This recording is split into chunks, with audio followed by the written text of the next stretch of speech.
As reclamações continuam. 20 dias depois de entrar em vigor, a nova lei do Serviço de Atendimento ao Consumidor ainda não é cumprida. O Tribunal de Justiça suspende a cobrança da taxa de esgoto em Araxá. E depois das enchentes, a preocupação. No Centro-Oeste, agentes conscientizam a população para evitar doenças com a água parada e a lama. Estes e outros assuntos agora, no MGTV.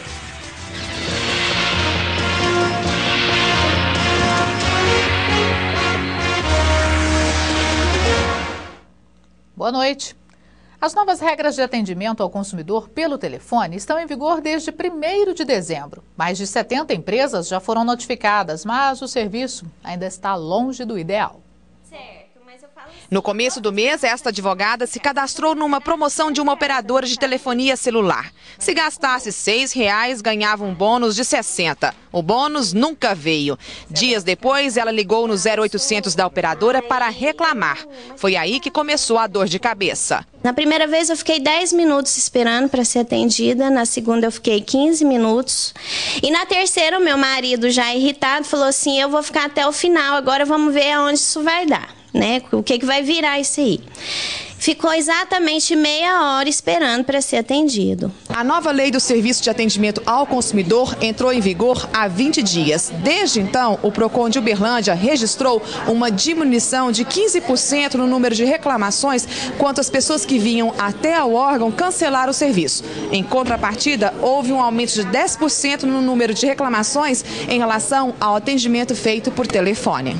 Entre as novas regras para o teleatendimento estão: em 70% dos casos, o tempo de espera do cliente deve ser no máximo de 1 minuto. As opções falar com o atendente e cancelamento do serviço devem ser as primeiras oferecidas no início da ligação.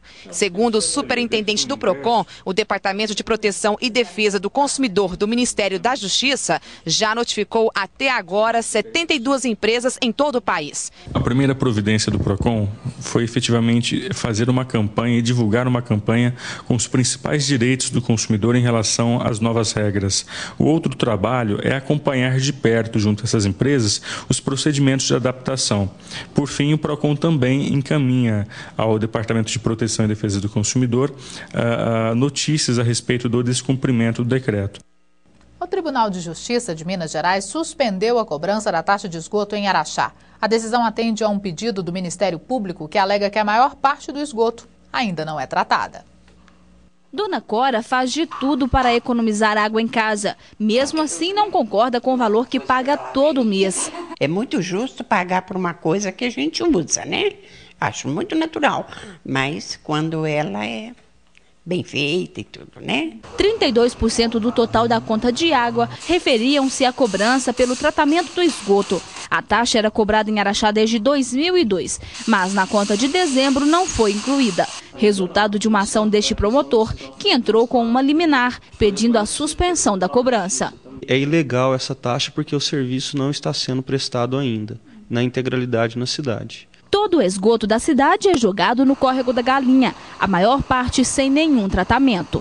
Na cidade já existem 3 estações de tratamento, mas apenas 10% do esgoto produzido pelos 87 mil habitantes são tratados. O problema só será totalmente resolvido com a conclusão das obras da nova estação. Este relojoeiro, que paga 2 contas de água, considera a cobrança abusiva. Uma vez que a obra está sendo realizada com dinheiro, a maior parte dela é realizada com recurso federal, esse dinheiro tem que ser reembolsado para o povo de Araxá, para que esse dinheiro seja revestido no comércio, gerando assim emprego e renda para a população. A previsão é que até o fim de 2009 o esgoto seja 100% tratado. Ninguém da Copasa em Araxá foi autorizado a gravar entrevista, mas a empresa informou que vai recorrer da decisão. Ainda de acordo com o promotor, a liminar não tem efeito suspensivo, ou seja, a taxa só poderá ser cobrada novamente depois de um julgamento no Superior Tribunal de Justiça. A seguir, depois das enchentes, surge uma nova preocupação no Centro-Oeste.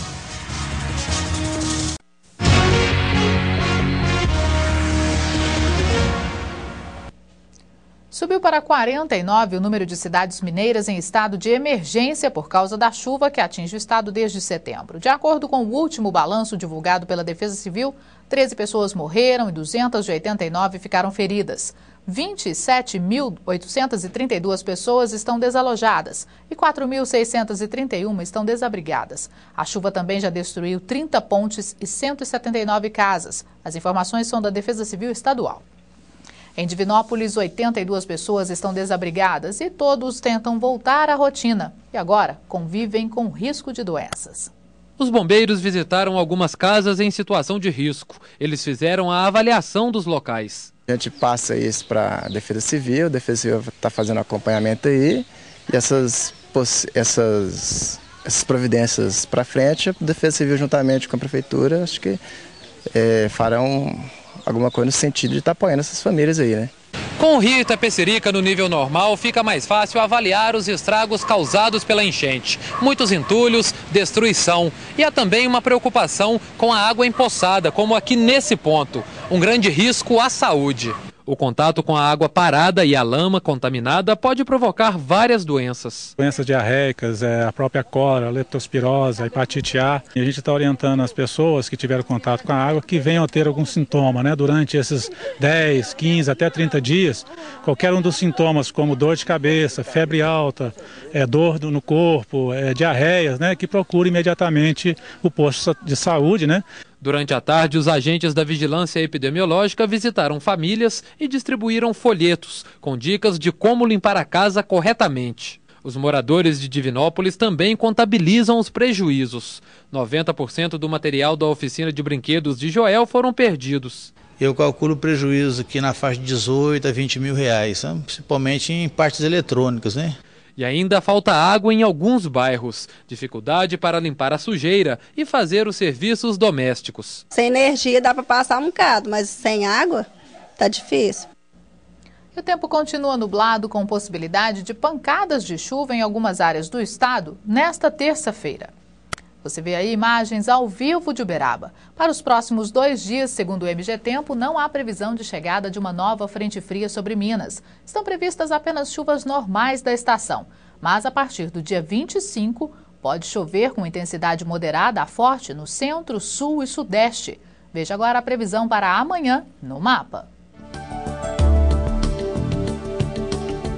Pode chover no Triângulo. Nas demais regiões, o sol surge entre nuvens, mas ainda pode chover à tarde e à noite. A temperatura máxima não deve passar de 23 graus em Campos Altos e Luz, 24 em Monte Carmelo, máxima de 25 graus em Uberaba e Uberlândia. A seguir, os motoristas mineiros em segundo no ranking dos mais multados do país.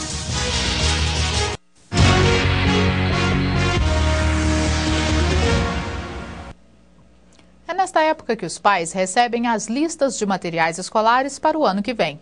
Muitas com itens como produtos de limpeza, toalhas e até giz, pedidos irregulares de acordo com as leis de defesa do consumidor.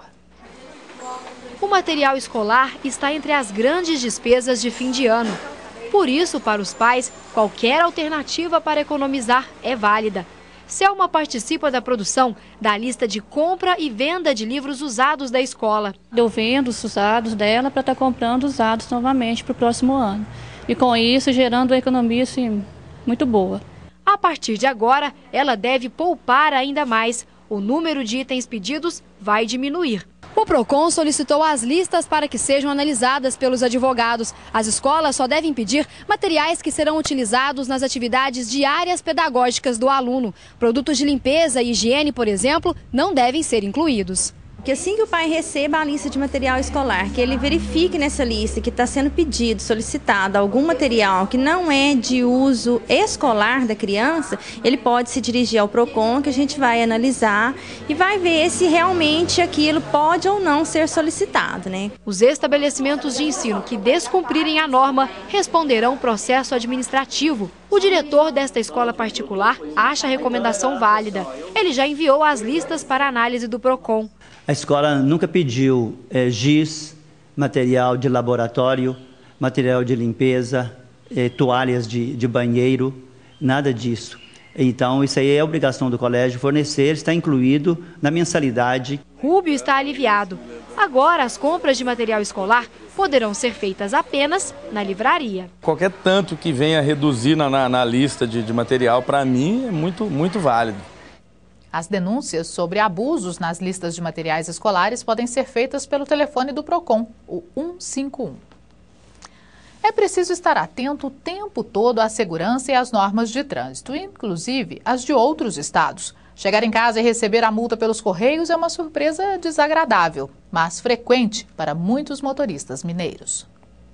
Fora do acostamento, o motorista faz a conversão na frente do caminhoneiro e atravessa a pista. Estes dois carros quase batem.